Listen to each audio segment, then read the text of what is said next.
महाजनो दुर्लभम अत्र मानुषम अत्र मृत्युलोके जन्म दुर्लभम किम दुर्लभम मानुषम जन्म दुर्लभम। इस मृत्युलोक में कीट पतंगा तो बनना आसान है, लेकिन बड़े भाग्य मानुष तन पावा, बड़े भाग्य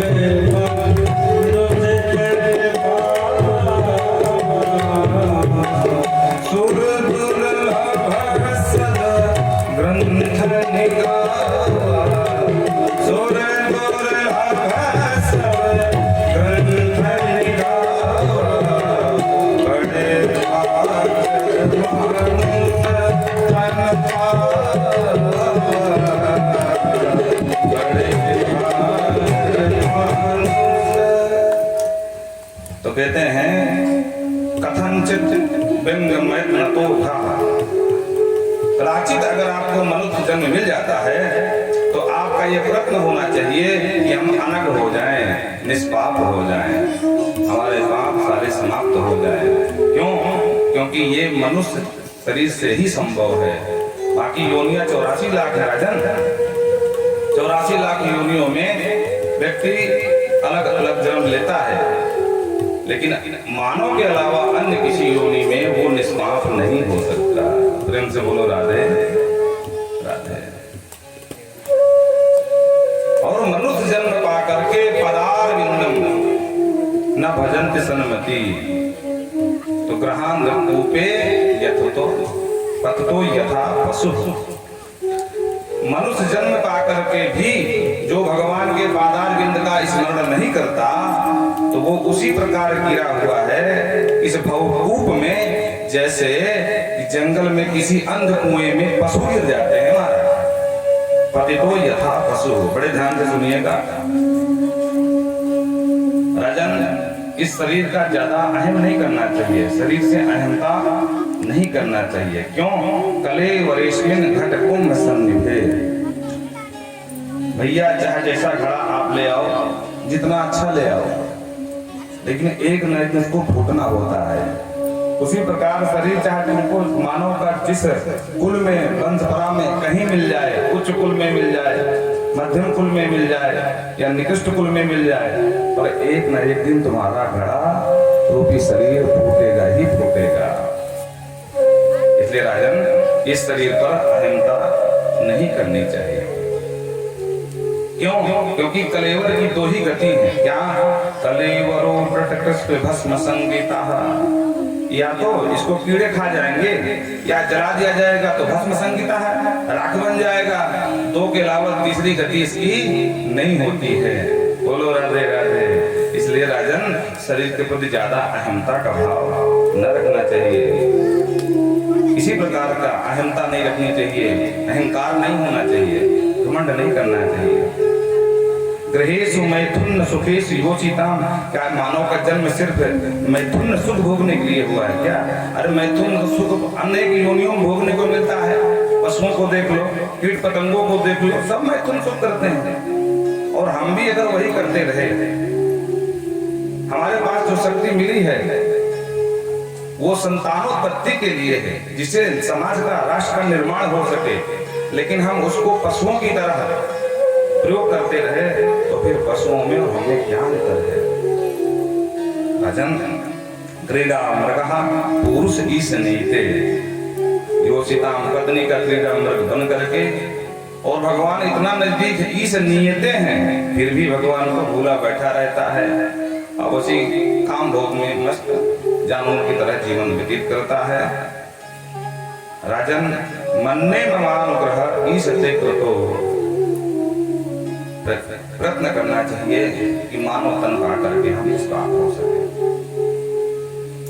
कल रुक्मणी विवाह के साथ हमने विश्राम दिया था।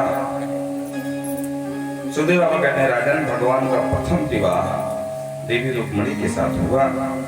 भगवान भीष्म सुताम रुक्मणी रुचिरानन राक्षसेन विधानेन उपैम इति श्रुतम्। परीक्षित ने प्रश्न कर दिया, महाराज आपने बताया कि रुक्मिणी का विवाह है राक्षसेन विधान है, राक्षस विधि से हुआ है। तो महाराज भगवान को ऐसी कौन सी समस्या थी कि राक्षस विधि से विवाह करना पड़ा?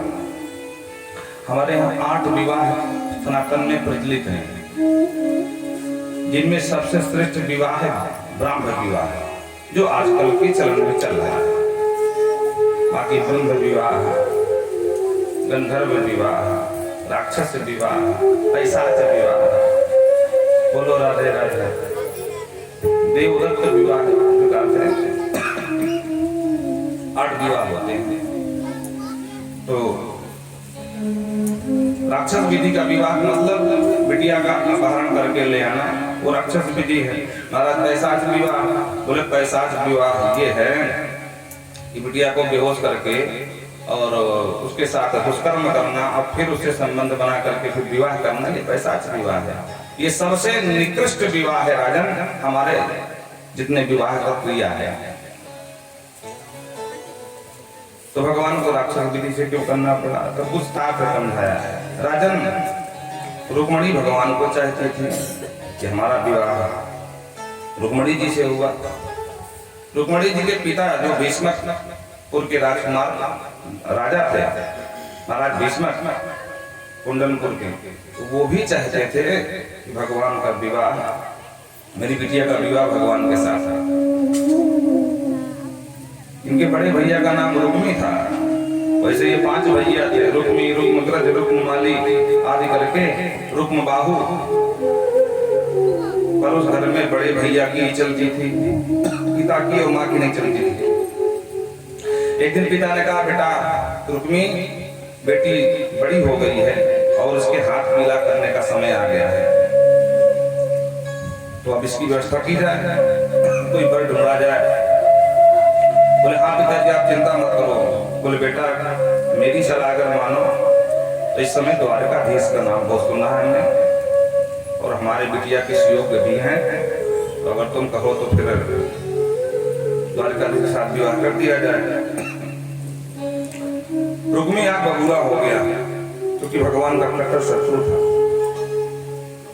रुक्मी कहता क्या बोले आप, उस भगोड़े के साथ विवाह करूंगा? जरासंध के भय से मथुरा छोड़ करके समुद्र की शरण लिए बैठा है। कोई देवकी का लाला कहता है, कोई यशोदा का पुत्र कहता है, जिसके बाप का पता, खानदान का पता, वीर भी नहीं है, अपनी मातृभूमि छोड़ दिया, जन्मभूमि। ऐसे डरपों को और कैसा विवाह करेंगे? बदनामी लेना है क्या सर? भीष्म जी ने कहा जैसी तुम्हारी इच्छा।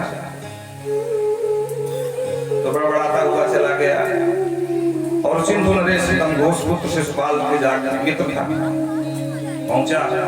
बोला मित्र हम चाहते हैं कि ये मित्रता रिश्तेदारी बदल जाए, तो क्या करना होगा भैया? बोले हमारी बहन जैसे विवाह कर लो। चूंकि रुक्मिणी इतनी सुंदर थी, क्योंकि लक्ष्मी का ही स्वरूप है, लक्ष्मी अवतार है, तो शिशुपाल तो चाहता ही था पहले से ही, तुरंत स्वीकृति प्रदान कर दी। हाँ हाँ हाँ ठीक है हम तैयार हैं। शाम को आया, बोले पिताजी परसों बारात आ रही है। जो रुक्मिणी जी ने सुना तो कांप गई, भागी भागी भाभी के पास गई। भाभी मैंने भैया से क्या सुना, मेरा विवाह परसों होगा? बोले हाँ। अरे राम राम मैं मर जाऊंगी तो शिशुपाल से विवाह नहीं करूंगी। क्यों? क्योंकि मैं द्वारकाधीश को अपना पति मान बैठी हूँ, इसलिए भैया से मना कर दो।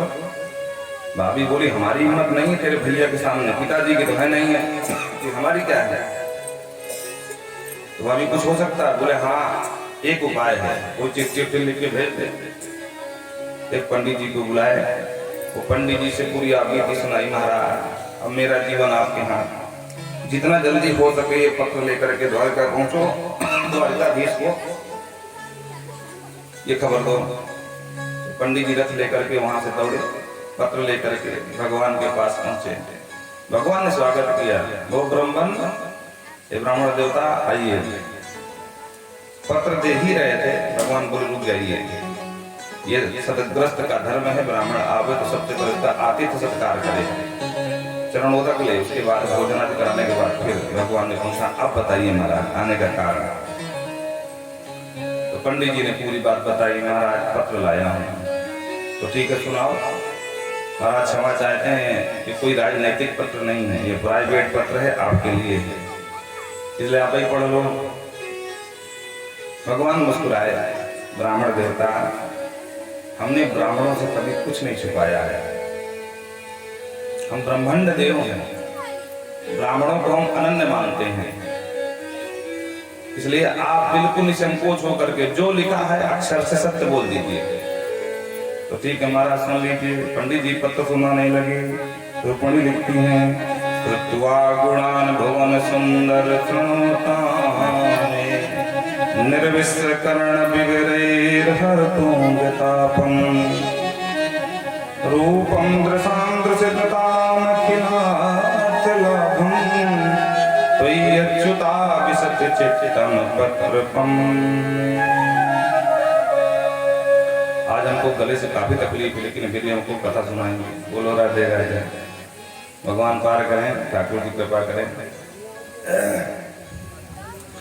रुक्मिणी कहती है, स्तुत्वा गुणान भुवन सुंदर, हे त्रिभुवन कमनीय, हे अच्युत, हे परम सुंदर प्रभु आदि नारायण, आपके गुण गुणों को मैंने सुन सुन करके चित्रम अपने हृदय में आपकी झांकी स्थापित कर ली है, दिन रात उसी को देखती रहती हूँ। तो महिमा का गान तो हमारे कान सुन करके तृप्त हो गए, लेकिन सरकार रूपम दृशाम, ये आंखें तरस रही हैं। इन आंखों को वो परम लाभ कब मिलेगा जब आपके रूप का दर्शन हो जाए। बस मैं ये चाहती हूँ सरकार, मैं मन वचन कर्म से आपको ही पति मानती हूँ, पर समस्या आप कहोगे कि पति मानती हो तो लिखने की क्या जरूरत है, पर शादी कर लो। तो महाराज इसीलिए पत्र लिख रही हूँ क्योंकि आज से परसों शिशुपाल दूल्हा बन के आ रहा है। मैं जीते जी मर जाऊंगी पर शिशुपाल से ब्याह नहीं रचाऊंगा। कहीं ऐसा ना हो जाए कि शेर का भाग सियार ले जाए महाराज, काले नृसिंह का भाग कहीं सियार ले जाए। इसलिए सरकार आप उससे पहले आए और हमारा पाणी ग्रहण करके हमको लिवा के जाए। आप सोचोगे कि यहाँ युद्ध होगा, मेरा भैया आपके खिलाफ है तो सेना लेके आना पड़ेगा। सरकार सेना की कोई आवश्यकता नहीं है, आप अकेले ही आ जाना। क्यों? क्योंकि हमारे यहाँ ये नियम है, जब कन्या का विवाह होता है तो कन्या देवी माँ के मंदिर पूजन करने को जाती है। तो मैं पूजन करने जाऊंगी जो गांव के बाहर है एकांत में देवी माँ का मंदिर, अंतःपुरांतचरीयम्निहत्त बंधुम, तो वहां पर देवी माँ की कुल देवी यात्रा में जाना है, वहीं आप मिलना और वहीं से 9-11 हो लेंगे। बोलो राधे राधे। तो जो पंडित जी ने पत्र सुनाया तो भगवान खूब हंसे, बोले महाराज बात ये है कि जिन संत ब्राह्मणों ने मेरी महिमा का गान देवी जी को सुनाया, उन्हीं संत महात्माओं ने देवी जी की महिमा का गान हमें सुनाया। तो वस्तुतः बात यह है कि देवी जी को हम भी बहुत प्रेम करते हैं, और कभी कभी तो देवी जी की याद में रात भर नींद नहीं लगती है, रात भर जागरण चलता है। स्पष्ट कह दिए कि तथा हम तच्चिंतो निद्राम च न लभे निसिम, देवी जी के ही चिंतन में रात भर नींद नहीं आती महाराज, रात भर जगते हैं। पर हम समझते थे कि हम देवी जी से प्रेम करते हैं, देवी जी ना करो तो हम फालतू उल्लू बने पीछे पीछे घूमे, इससे अच्छा कि ठीक है भाई अपने मन को शांत करो। लेकिन अब देवी जी की तरफ से ही प्रस्ताव आया है तो अब देर नहीं करेंगे। पंडित जी और पंडित जी को लिवा करके सुंदर से घोड़े लेकर के भगवान सीधे पहुंचे कुंडनपुर।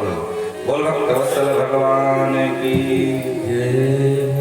पीछे से दाऊद दादा आए, दाऊद दादा ने पूछा द्वारपालों से घर का दिश कहाँ है भाई? बोले सरकार हम नहीं जानते।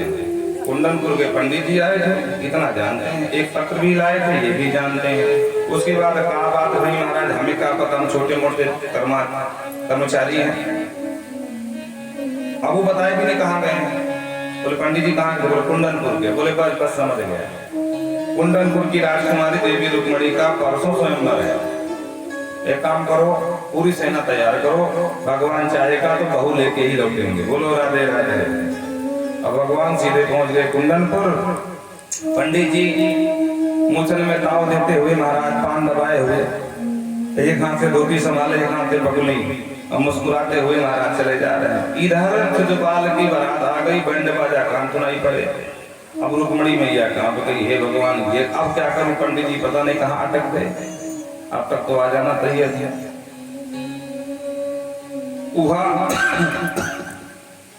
वो की स्थिति में थे और इतने में पंडित जी महाराज आते दिखाई पड़े। रुक्मणी जी दौड़ते गई, महाराज क्या संदेशा लाए हो? बोले देवी संदेशा नहीं लाया हूँ, जिसके लिए संदेशा दिया उसको ही लेके आया हूँ। बोलो राधे राधे। तुमने लिखा था ना पत्र में कि देवी माँ के मंदिर में? बोले हाँ महाराज। अब शर्मा गई बेचारी। पंडित जी पढ़ लिए? बोले महाराज आप भी पढ़ लिए। बोले क्या करें, द्वारकाधीश ने दबाव बनाया कि नहीं पढ़ो, तो हम पढ़ दिए देवी। ठीक है महाराज। जो हाथ में मिला हीरे जवाहरात उठा करके सब पंडित जी को भर के दिया। महाराज आप तो पधारो, मैं चली देवी पूजन के लिए। और कुछ दो चार सखियों को लेकर के देवी पूजन के लिए गई नहीं। इधर कोई खुफिया तंत्र इतना मजबूत था महाराज शिशुपाल का कि कोई बराती देख लिया भगवान को मंदिर के पास, तो भाग करके गया। वो शिशुपाल सावधान। बोले क्या हुआ? बोले वो छलिया आया, काला काला मुरली वाला द्वारकाधीश, वो भी यहीं पर है और हमको तो गड़बड़ लग रहा है। शिशुपाल तो कांप गया, भागा भागा अपने मित्र विक्रमादित्य के पास गया। देखो चोर चोर मौसियाई कहते हैं ना, ये सब मित्र थे। जरासंध, दंत्रवक्र, शिशुपाल, दुर्योधन सब मित्र थे, क्योंकि इनकी सबके गुणकर्म एक एक प्रकार के थे। तो जरासंध ने कहा कोई बात नहीं, आया है तो आने से घबराता क्यों? इसी द्वारिकाधीश को, इसी कन्हैया को मैं 17 बार हराया हूँ, चिंता मत कर। और हम फालतू रसगुल्ला के लिए नहीं आए हैं, तो क्या करोगे? बोले खतरा देवी जी को है, इसका कोई भरोसा नहीं है, पता करो देवी जी कहाँ है। तो बोले देवी जी मंदिर को गई। सारे बरातियों को आदेश दिया, जाओ मंदिर को पूरा छावनी बना दो महाराज। और सारे बराती लेकर के अपना अपना अस्त्र शस्त्र देवी जी के मंदिर के पास पहुंच गए। और देवी मैया, मां रुक्मणी देवी मैया का पूजन करने लगी और पूजन करते हुए यही मांगती हैं, दुर्भगाया न मेधाता नानुकूलो महेश्वरा। हे मां दुर्गा, हे मां अंबिका, हे महेश्वर भगवान शिव, जितने सोमवार के व्रत रखते हैं सबका फल आज ही चाहिए। और फल में क्या लोगे?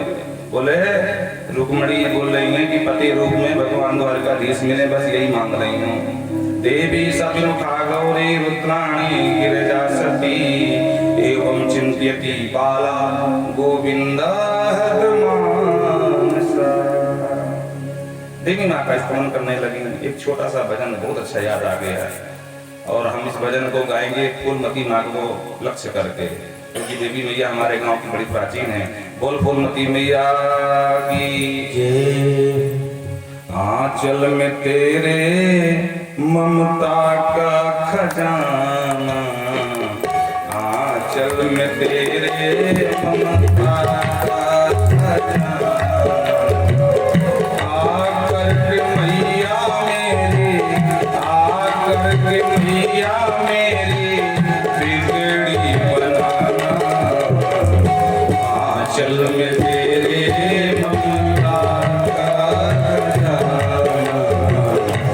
आंचल में तेरे मैया का खजाना।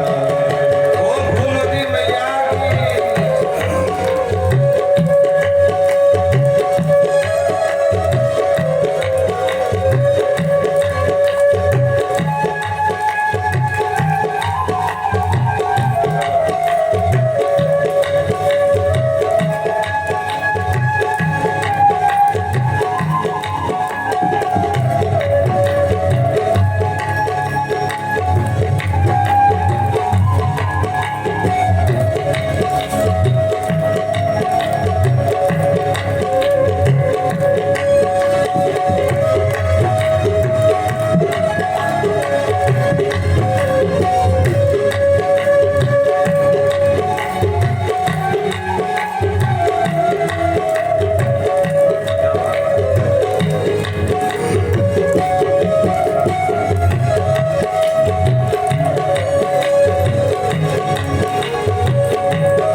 और माँ देवी प्रसन्न हो गई और वाम उरो भुजो नेत्रम अस्फुरम प्रिय भाषणम, और पूजा करते ही माँ रुक्मणी के बाएं अंग फड़कने लगे, बायां हाथ, बाएं आंख, बायां शरीर सब फड़कने लगा। तो सुखदेव बाबा कहते हैं प्रिय भाषण, अगर माताओं का बायां अंग फड़के तो ये शुभ संदेश होता है। रुक्मणी मैया प्रसन्न हो गई कि लगता है बात बन गई, और जैसे ही बाहर निकली तो भगवान को खोजने की दृष्टि जो डाली तो वहां भगवान को नहीं दिखे पहले, तो वहां पूरे बाराती लेकर के महाराज अपने अस्त्र शस्त्र सब खड़े हैं, पूरी छावनी बनाई, मंदिर घेरे हैं महाराज, एक परिंदा पर न मार सके। अब रुक्मणी मैया कांप गई, हमने लिखा था देवी मंदिर में कोई नहीं होगा, यहाँ तो पूरे बाराती हैं जन्माशल डाल के बैठ गए। आप क्या करूं, पंडित जी ने बताया है आए हैं, पंडित झूठ बोलेंगे नहीं, पर कौन है, क्या इन्हीं के बीच में तो नहीं घुसे हैं। और इसी उभापोह की स्थिति में जिस बाराती के ऊपर दृष्टि डाल लेती ना, तो वो भी अपने आप को कम नहीं आता, वो देख देवी मुझे ही देख रही है, बोलो राधे राधे। वो भी कहता हम भी भैया कम नहीं किसी से, सब अपने आप को निहाल हो रहे हैं देवी माँ को देख करके। जिस बाराती पर दृष्टि टिक जाती है थोड़ी देर के लिए वो बावला हो जाता है, बगल कहता देख देवी कितनी सुंदर है और मुझे ही देख रही, लेकिन क्या करें भैया, विवाह तो बेचारे उसी से सुपाल का होगा, काश हमारा होता है देवी जी के साथ तो क्या कैसा होगा। बोलो राधे राधे। सबको अन्वेषण करती हुई आगे जैसे दृष्टि पड़ी तो बारातियों के पीछे रथ के ऊपर भगवान द्वारकाधीश खड़े थे, और जो द्वारकाधीश से आंखों से आंखें चार भई, द्वारकाधीश ने इशारा किया देवी जी हम यही जमे, परेशान मत करना, अभिवादन का इशारा, जो हाथ हिलाया तो माँ रुक्मणी प्रसन्न हो गई, वाह सरकार आए हैं और सखियों के साथ चल रही हैं। एक कहता वाह देवी के कितने सुंदर बाल हैं, बारे भैया कितने मुलायम इनके बाल, भगवान ने कौन सा शैम्पू का इस्तेमाल करती है देवी। एक कहता तू बाल देख रहा है, अरे जरा देवी के विशाल विशाल नेत्र देख, साक्षात कमल भी शर्मा जाए, इतने सुंदर कंजरा सा साक्षी कमल के समान नयन वाली है महाराज। एक कहता तू नयन देख रहा है, अरे देख देवी माँ के कर्ण आभूषण, कर्णफूल कितने सुंदर है, कैसे चमचमा रहे हैं। सारे बराती मां रुक्मणी के सौंदर्य का ही दर्शन करते रहे, रूप माधुरी पर लटकी बने रहे, और देवी माँ आगे बढ़ी रुक्मणी और सबको सबके बीच से घुस करके भगवान आए और देवी माँ का हाथ पकड़ करके सीधे रथ में बिठा लिए। एक कहता वाह भैया ये जोड़ी फिट है भाई, बोलो राधे राधे। एक मेघ के समान है, मेघों का नाम घनश्याम और हमारे श्याम भी घनश्याम, तो एक का जो वर्ण है वो मेघ के समान काला काला, और देवी मैया बिल्कुल विद्युत सौदामनीयता, जैसे बिजली चमकती है ना, बिल्कुल बिजली की तरह गौरांग शरीर वाली है। हाँ भैया इतनी सुंदर जोड़ी लग रही है, देखो हम तो कहते हैं इन्हीं के साथ दोनों का विवाह होगा। और लेकर के भगवान रथ में बिठा लिए, जैसे रथ हाँकने लगे, एक तरफ देख कितने सुंदर सुंदर चार सफेद धवल घोड़े हैं भाई, ये रथ कितना सुंदर है, और देखो देखो दोनों इस रथ में कितने सुंदर लग रहे हैं। इतने में भगवान ने जो घोड़ों की लगाम दिला दे, घोड़ों की लगाम छोड़ी तो घोड़े महाराज चले आगे बढ़े। एक कहता कार्य भैया हम सब काई लिए आए थे यहाँ पर। एक कहता कुछ काम तो था, शिशुपाल ने बताया था, जरासंध ने समझाया था, पता नहीं कौन सा काम था। अच्छा एक कहता मुझे याद है बोले क्या, रुक्मणी की रखवाली करना। एक कहता कहाँ है रुक्मणी, तो जो साथ में सखियां थी बोले तुम सब भांग पे क्या होगा भाई, अरे वो क्या जा रही रुक्मणी द्वारकाधीश के साथ में, तुम सबन के पीछे वो ले गए, तुम कुछ न कर पाए। अरे राम राम महा धोखा हो गया भाई, ए कायर भाग मत मुकाबला कर। और जो कायर कहा तो भगवान ने सुना, तो भगवान के भी अंग भड़कने लगे क्रोध से, तुरंत घोड़े की लगाम को मोड़ दिया और मोड़ करके खड़े हो गए। भगवान बोले हम कायर नहीं सिंह के समान है, आओ तुम सिंहारो डरते नहीं हम। तो देवी माँ रुक्मणी कांप गई, सरकार जल्दी करो कहीं भैया आ गया गड़बड़ हो जाएगा सब। भगवान बोले चिंता मत करो देवी, भैया की चिंता तब तक करना था जब तक भैया के हवाले थे, अब आप हमारे हवाले हो। बोलो राधे राधे। ये जीवन है तेरे हवाले मुरलिया वाले। अच्छा देवी ये बताओ, घोड़ों की लगाम संभाल लोगी? क्योंकि अब युद्ध करना पड़ेगा इन मूर्खों से। अरे सरकार कैसी बात करते हो, राजा की बेटी हूँ, बचपन से ही लगाम ही संभाली है। आप तो जम के युद्ध करो, लगाम हमको पकड़ाओ। बोलो राधे राधे। रुक्मणी मैया ने घोड़ों की लगाम संभाली, भगवान ने टक टक के बाण मारा। और इतने में महाराज युद्ध करते पीछे से आवाज आई, बोल द्वारिकाधीश भगवान की जय। भगवान चौंके, अरे विदेश में हमारी जयकार कौन लगाने वाला पैदा हो गया भाई। तो जो घूम के देखा तो दाऊ जी की सन्निधि में सारी यदुवंशी सेना चली आ रही, ढाल मुसल समारे दाऊ जी महाराज। ए लाला घबराइयो मत, ठीक समय पर आ गए हो, चिंता मत करियो, ये मूर्खन थे, हम युद्ध करेंगे। लाला तो बहू को लेके भाग वहां से। बोलो राधे राधे। जो बगल में है भगवान खूब शर्मा है, वो लाला शर्माइयो मत, सीधे जाओ द्वारिका, वही बहू से विवाह कर इकट्ठो आशीर्वाद घर में लियो, निकल यहाँ से। दाऊ दादा ने संभाला मोर्चा। जो दाऊ दादा को देखे वराती सब कांप गए, अरे राम राम, सब सत्यानाश हो गया। बड़ी मुश्किल से अकेला मिला था, और सबसे खतरनाक इसका बड़े भैया है। हाँ, क्योंकि हल से गर्दन फंसाता है, मुसल मार के मार डालता है महाराज। तो कुछ बराती भगे ससुराल से बताने, सरकार गजब हो गया। बोले क्या हुआ? बोले आपकी होने वाली देवी जी भाग गई। ससुराल बोला क्या मतलब? बोले सच में भाग गई महाराज, झूठ न बोले। तो जो बाल को पहले विश्वास नहीं हुआ। अरे कैसे भागे, कौन लगा ले गया? कोई द्वारिका नहीं। अरे नाम राम राम, तुमको मार डालूंगा, काट डालूंगा, ले तलवार महाराज। इधर दाऊ दादा ने मोर्चा संभाला, हल फंसाकर गर्दन फंसाकर आगे खींचते हैं और मुसल मार करके राम नाम सत्य कर देते हैं। भयंकर युद्ध हुआ और अंत में दाऊ दादा ने सबको परास्त कर दिया। इधर जनवासी में जब समाचार मिला कि युद्ध विराम हो गया और हमारी सेना पराजित हो गई, तो शिशुपाल लेकर के तलवार और अपने ही लोगों को मारने को दौड़ा। तो तुरंत जरासंध ने हाथ पकड़ लिया, बड़ा अच्छा ज्ञान दिया हमारा। बोलो राधे राधे। भो भो पुरुष शार्दूलम दौर्मनस्त्यम इदं त्यज, न प्रिया प्रियो राजन निष्ठा देहि सुदृश्यते। भो पुरुष शार्दूल, शार्दूल माने सिंह, हे सिंह वीर, दौर्मनस्त्यम इदं त्यज, ये बैन मनुष्यता छोड़ो। अरे देवी जी तो चली गई जो न था, और फालतू में अपने ही सेवकों को मार करके कौन से तुम कुछ हासिल करने वाले हो? इसलिए जो है दौर्मनस्यता त्याग दो। और रही बात न प्रिया प्रियो राजन, राजन यहाँ न कोई किसी की प्रिया है न कोई किसी का प्रिय है। निष्ठाया, ये हमारी निष्ठा होती है कि हमारे बच्चे अपने हैं, हमारी मैया अपनी है, हमारे पिताजी अपने हैं, ये निष्ठा की बात है। और इसी समाज में कुछ संबंध ऐसे होते हैं कि सगे संबंध होते हुए भी एक दिन ऐसा आता है कि महाराज खुद के बेटे से लोग दूर हो जाते हैं, अपने बेटे को त्याग देते हैं, क्योंकि निष्ठा खत्म हो जाती है। ऐसा कोई काम बेटा कर देता है कि बेटे का त्याग लोग कर देते हैं। तो ये निष्ठा की बात है। बोलो राधे राधे। देवी जी का आगमन हो गया भाई, दर्शन कर लो। बोलो वृंदावन बिहारी राधे की जय।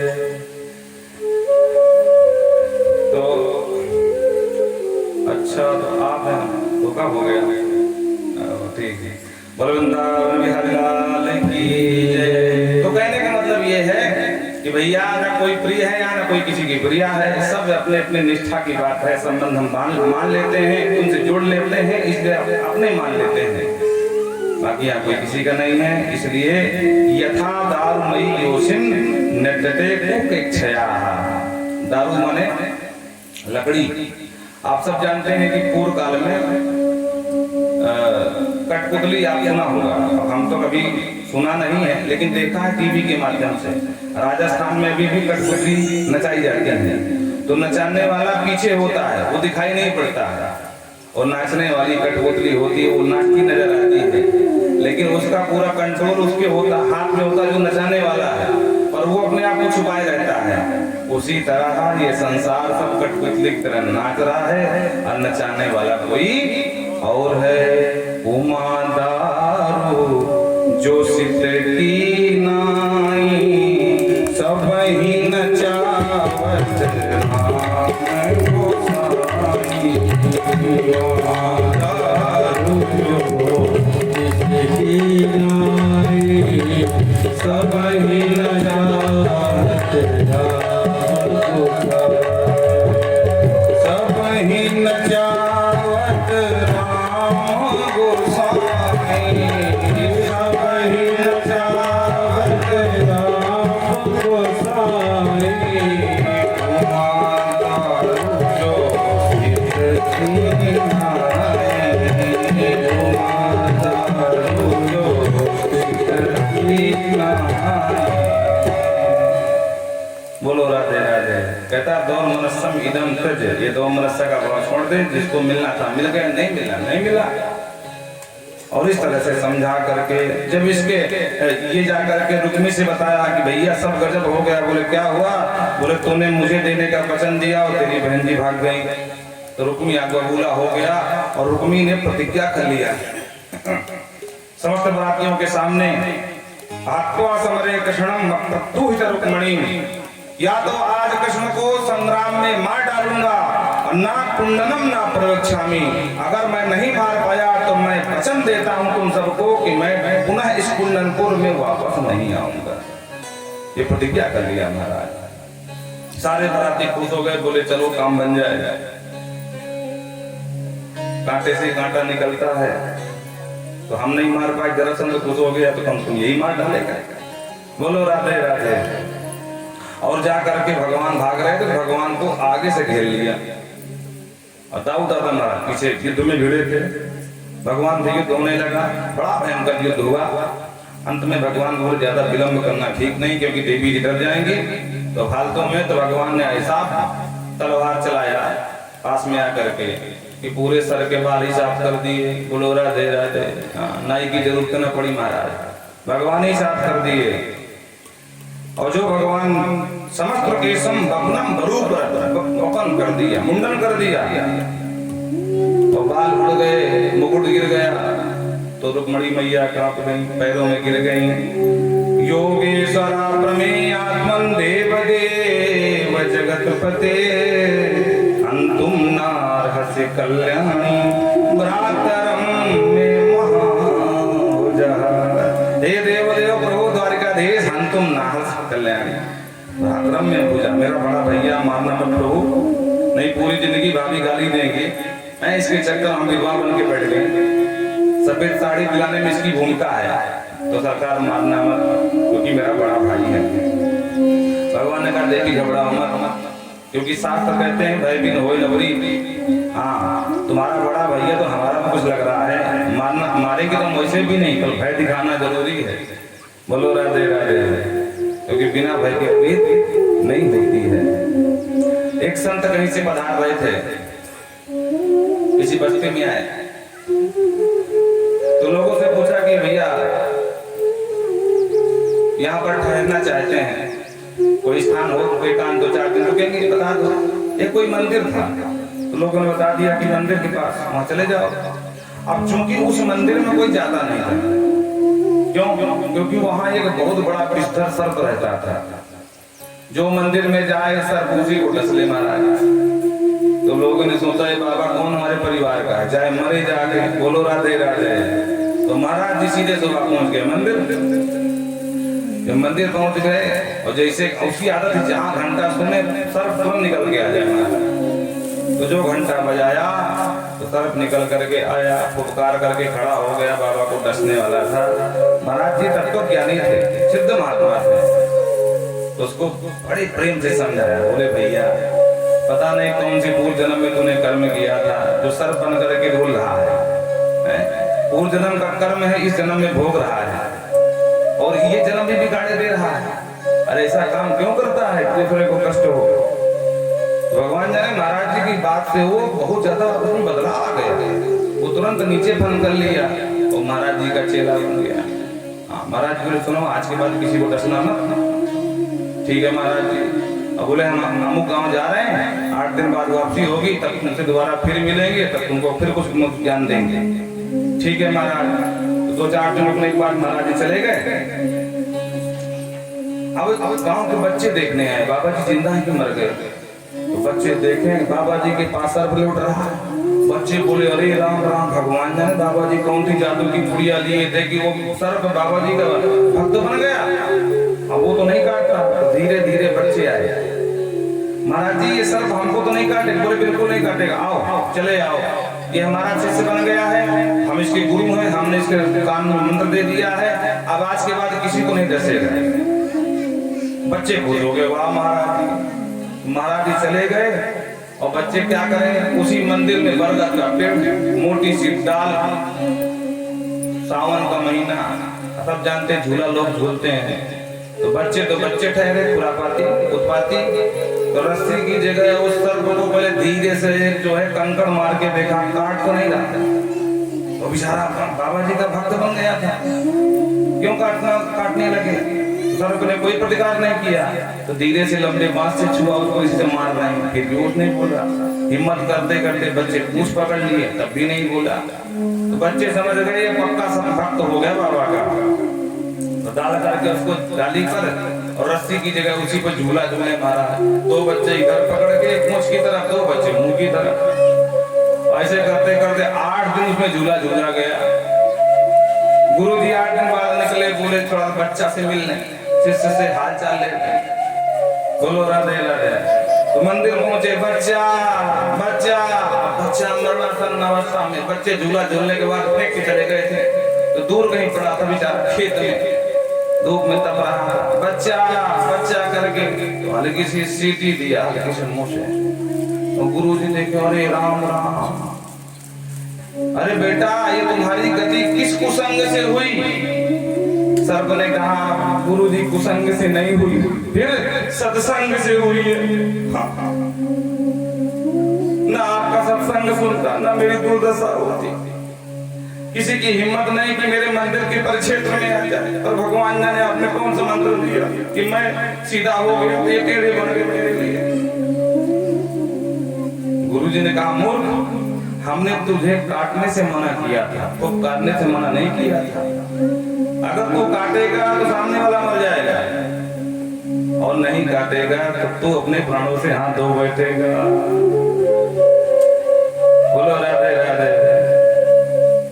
विनय न मानत जलद जड़ गए 3 दिन की, और भूले राम सकोप तब भय बिन हो।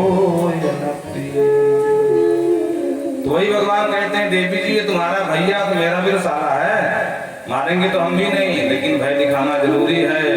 और जो तलवार चलाया ये कांप गया, अरे राम राम, ये मुझे मार डालेगा। पीछे से दाऊ दादा आ गए और दाऊ दादा ने मामले को संभाला। पहले भगवान को डांटा, एक कन्हैया ये कौन सा व्यवहार है? शादी की देर ना भाई, साले का सड़क मुड़ना तुमने शुरू कर दिया, ये कोई व्यवहार है? अपने साथ ऐसा करता है, गलत बात। और भगवान चुपचाप नीचे सर दिए खड़े हैं। रुक्मी को लगा कि नहीं भाई देखो ये इतना खतरनाक, उसका बड़ा भैया बड़ा समझदार है, तो मेरे पक्ष की बात कर रहा है। और धीरे से बोलते हैं, रुक्मी तुम भी कम नहीं हो। बोला हाँ, तुम क्या कह रहे थे? कुंडलम न प्रयोक्षामि कृष्णम समरे हत्वा। अगर आज समर में, समर माने संग्राम में, अगर संग्राम में अगर कृष्ण को नहीं मार पाया तो कुंडनपुर को नहीं जाऊंगा।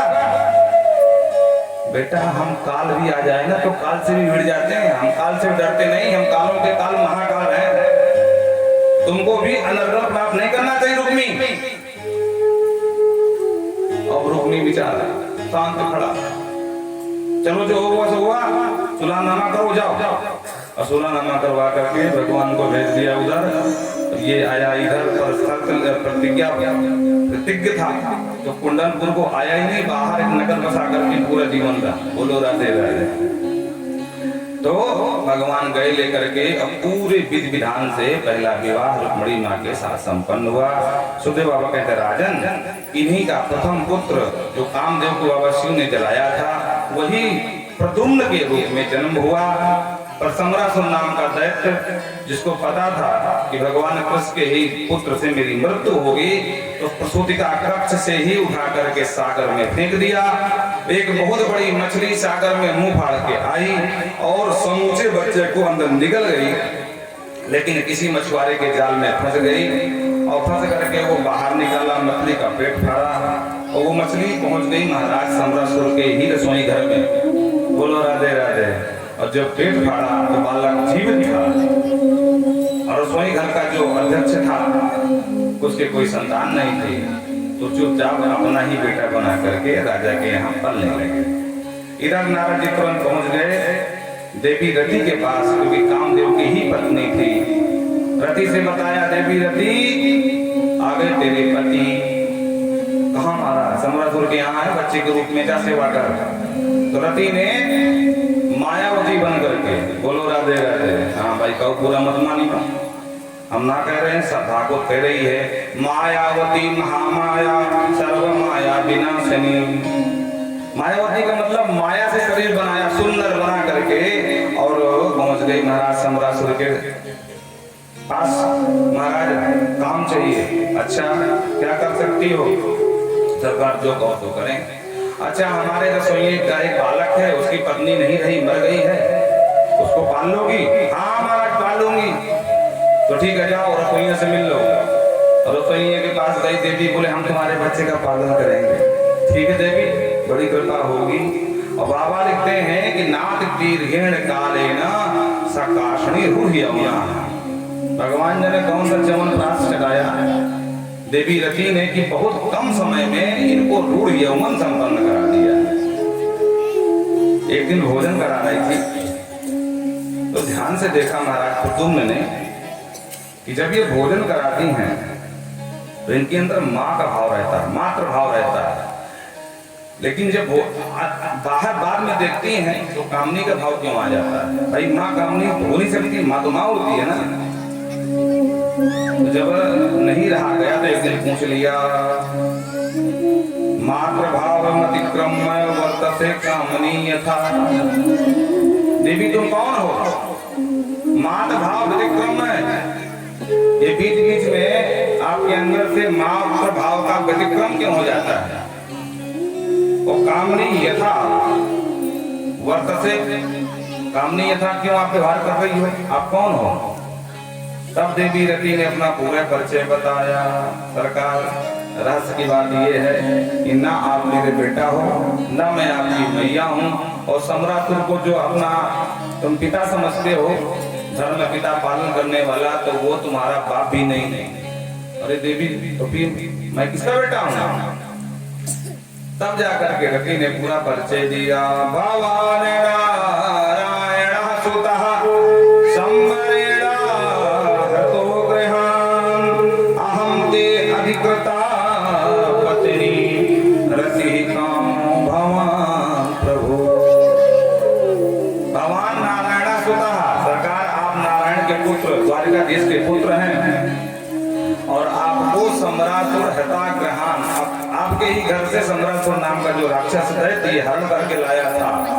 ते अहम अधिकृता पत्नी, हम आपकी अधिकृता पत्नी हैं। बोलो राधे राधे। और नाम क्या है? रति कामो भवान प्रभु, आप साक्षात कामदेव हो। जरा याद करो जब बाबा शिव ने आपको जलाया था तो पूरी घटना को जब दिमाग से जोड़ डाल के याद किया तो सारी बाबा शिव की घटना याद आ गई। ओहो देवी बिल्कुल याद आया। और इस तरह से क्रोध में भर करके महाराज सम्रासुर को ललकारा, हे सम्रासुर सावधान, मैं द्वारकाधीश का लाल तुझे युद्ध के लिए ललकार रहा हूँ। और जो सम्रासुर ने देखा, अरे राम राम, मेरा शत्रु जिसको उठा के सागर में फेंका वो इन प्रकार घूम घुमा के मेरे ही घर में पलता रहा, ये तो बहुत बड़ा अनर्थ हो गया भाई। पूरी सैन्य शक्ति के साथ देवी रति के साथ मिलकर के, क्योंकि रति ने सारी शास्त्र विद्या का दान किया, सिखाया था इनको, सम्रासुर को हरा करके और अपनी देवी रति को लेकर के वहां पहुंच गए द्वारिका। जैसे द्वारिका पहुंचे तो मां रुक्मणी के स्तनों में दूध का संचार हो गया, क्योंकि मातृ भाव जागृत हो गया। और दूर से कहती है, अगर मेरा बेटा होता तो आज इसके ही इतना बड़ा होता, ऐसा ही इसका मुख हुआ होता। पास में आए, माँ को किया प्रणाम, पूरा परिचय दिया। माँ मैं तेरा प्रथम लाल नाम सम्रासुर उठा ले गया था माँ, मैं कैसे करके ने कहा अच्छा पुत्र में इतना प्रेम में पागल हो गए, किसी को अपना बेटा मान लोगी देवी? हम नहीं मानते। क्या प्रमाण है कि ये मेरा पुत्र है? आगे चल के समाज हमारे ऊपर उंगली ना खड़ा करे, इसलिए हम इसको अपनाएंगे नहीं। तब नारद जी पहुंचे और नारद जी ने पूरी राम कहानी सुनाई। नारदो कथयन् सर्वं संवराहणादिकं, हरण से लेकर के और सम्रासुर के मरण का पूरा प्रसंग सुनाया। नारद जी की बात मान करके भगवान ने अपने पुत्र रूप में अपनाया। भगवान तो सब जानते मेरा ही पुत्र है, लेकिन समाज ना उनके उंगली उठाए, इसलिए जीता यहाँ पर किए। तो जो बाबा शिव ने काम को जलाया था, आज समय पा करके वही काम प्रद्युम्न के रूप में अवतरित हो गए। कृष्ण तनय होई हैं पतितो,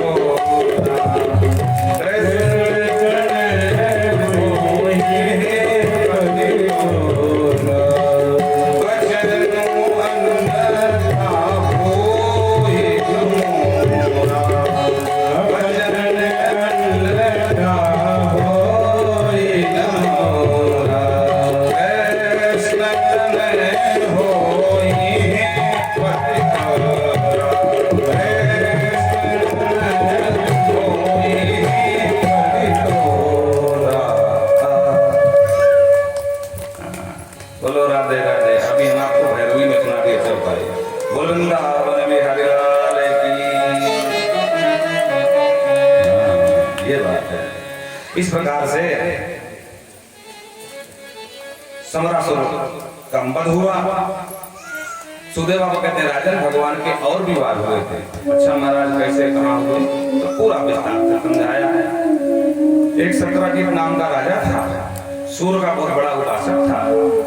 सूर्य भगवान ने उसको श्यामंतर नाम की मणि प्रदान करी, और वो मणि इतनी चमत्कारी थी कि जहाँ रहती थी दिने दिने स्वर्ण भारानष्टो सत्कृत भो, 8 बार सोना नित्य प्रति देती थी। वो जिस राज्य में रहती थी वहाँ आदि व्याधि, ये अकाल पड़ना, बीमारियां फैल जाना, ये सब नहीं होता था। और इसका बड़ा भैया छोटा भाई असेन एक दिन उसको मणि को गले में पहन करके शिकार खेलने गया, किसी सिंह ने मार डाला, और ये कलंक घूम घुमा के वरुण द्वारिका देश के ऊपर लगा। हाँ, सत्यजीत ने माना कि सबसे ज्यादा शक्तिशाली द्वारिकाधीश है, हो न हो मेरे भाई का पद मणि को करवा दी।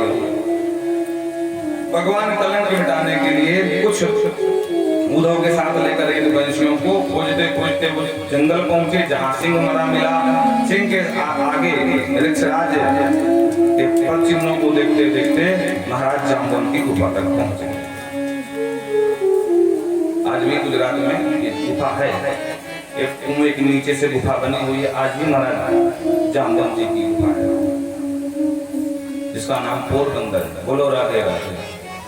वहां सीधे पहुंचे तो मणि का प्रकाश दिखाई पड़ा। यदुवंशियों को बोले तुम बाहर रुको, हम अंदर जा रहे हैं। और जब अंदर पहुंचे तो महाराज जाम्बवंत की पुत्री जाम्बवती उस मणि से खेल रही थी, जो किस भगवान जैसे अंदर घुसे तो किसी अपरिचित व्यक्ति को आया देख करके वो चीख पड़ी, पिताश्री देखो कौन घोड़ा चला रहा है। पिताजी आए तो उनको भी पहचानने की कौन है भाई। तो उनको लगा कि देखो मेरे घर में बिना कुछ बताए कुछ आया। तो भगवान से कुछ पूछा ही नहीं, 2 मुक्की मार दी। भगवान ने बदले में 4 धर दिए महाराज। बोलो राधे राधे। और मुक्केबाजी शुरू हो गई महाराज। भागवत कहती आसी दत्त अष्टाविंशाहम गिरेतर मुष्टभिः, 28 दिन तक बराबर मुक्केबाजी होती रही। बोलो राधे राधे। 28वें दिन महाराज भगवान ने सोचा कि बहुत ज्यादा हो गया है, तो ऐसा उठा के पटका जाम्बवन जी को कि नस नस गिरी है गई महाराज। जाम्बवन जी हाथ जो खड़े होते बोले सरकार मैं पहचान गया, आप ही मेरे राम जी हो। लेकिन इस तरह छुप छुपा कर आने का कारण वो बताओ सरकार। भगवान ने अपना परिचय दिया, हाँ हम ही राम है तुम्हारे, लेकिन हम इस समय राम रूप में नहीं श्याम रूप में हैं। बोलो राधे राधे। और यहाँ आने का कारण ये है कि ये मणि तुम्हारे पास है, कलंक हमारे सर पड़ा है, तो मणि लेने आए। भगवान प्रभु क्षमा करना, मणि नहीं दे सकता। क्यों? क्योंकि ये मणि मैं सिंह को मार के लाया हूँ और बिटिया को दान कर दिया। अब दान की हुई वस्तु में दाने का कोई अधिकार नहीं रह जाता। भगवान बोले हम मणि तो लेके जाएंगे। अब द्वंद खड़ा हुआ।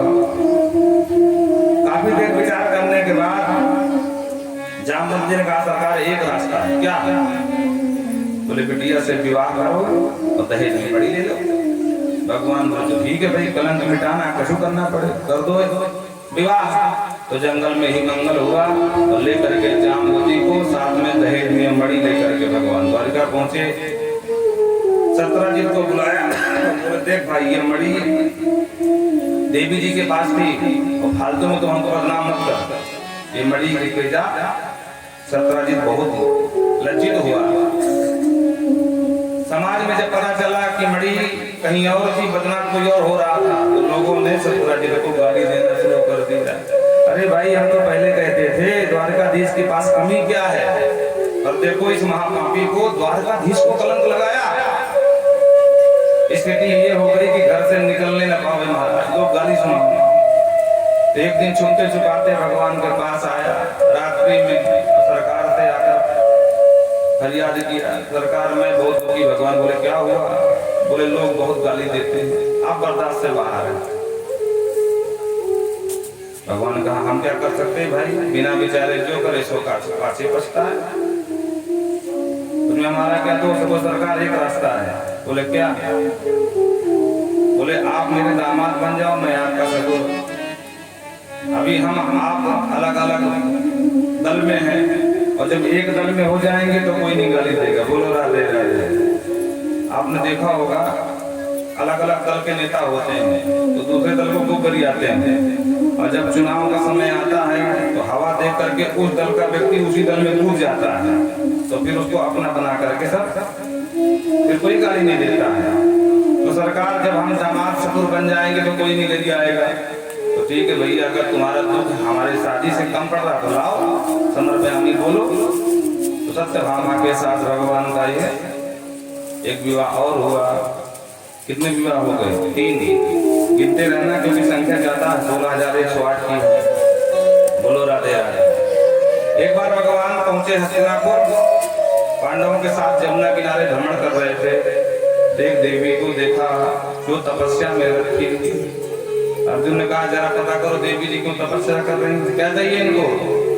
तो अर्जुन पहुंच गए, पूछ लिया देवी आप कौन हो, तब क्यों कर रही हो? तो देवी ने उत्तर दिया अहम देवस्य सवितुर दुहिता पतिम इच्छति विष्णु वरेण्यम वरदम तपः परमः स्थिता।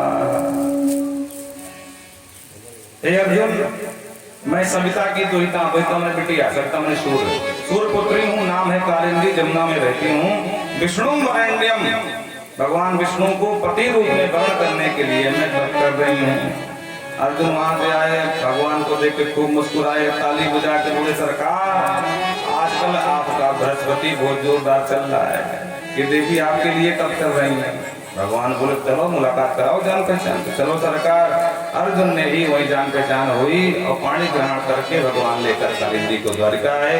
इस तरह से भगवान का चौथा विवाह कालिंदी मैया के साथ संपन्न हुआ। एक दो भैया थे, बिंद और अरविंद, उज्जैन के राजा थे, ध्यान से सुनना। हाँ, तो इनकी बहन जी का नाम था मित्रविंदा। ये चाहते थे कि हमारे बहन का विवाह दुर्योधन के साथ हो। क्यों? क्योंकि दुर्योधन उस समय 100 भाई थे, शक्ति संपन्न थे, पांडवों का वनवास चल रहा था। तो बहन जी से कान भर दिया, बहन जी हम क्षत्रिय हैं और हमारे यहाँ परंपरा है जयमाल सिस्टम करना ही पड़ता, स्वयंवर। तो देखने में तो स्वयंवर होगा पर आपको दुर्योधन को ही वर्ण करना है। बोलो राधे राधे। हाँ, गड़बड़ मत करना, क्योंकि दुर्योधन से संबंध बन जाएंगे तो कहीं न कहीं हमें थोड़ा सुरक्षा प्राप्त हो जाएगी। ठीक है भैया, आप चिंता मत करो, आप जो कहोगे सो करूंगी। पर हृदय से वो द्वारकाधीश को पसंद करती थी। द्वारकाधीश को कहीं से खबर लग गई कि स्वयंवर है उज्जैन में, तो द्वारकाधीश पहुंच गए महाराज। जब वो देवी जयमाला लेकर के मित्रवृंदा निकली तो दुर्योधन से पहले द्वारकाधीश दिखाई पड़ गए। भैया से किए सब दूसरे वाला भूल गई। पानी पिला दो। काट दो, 1 घंटा हो गया।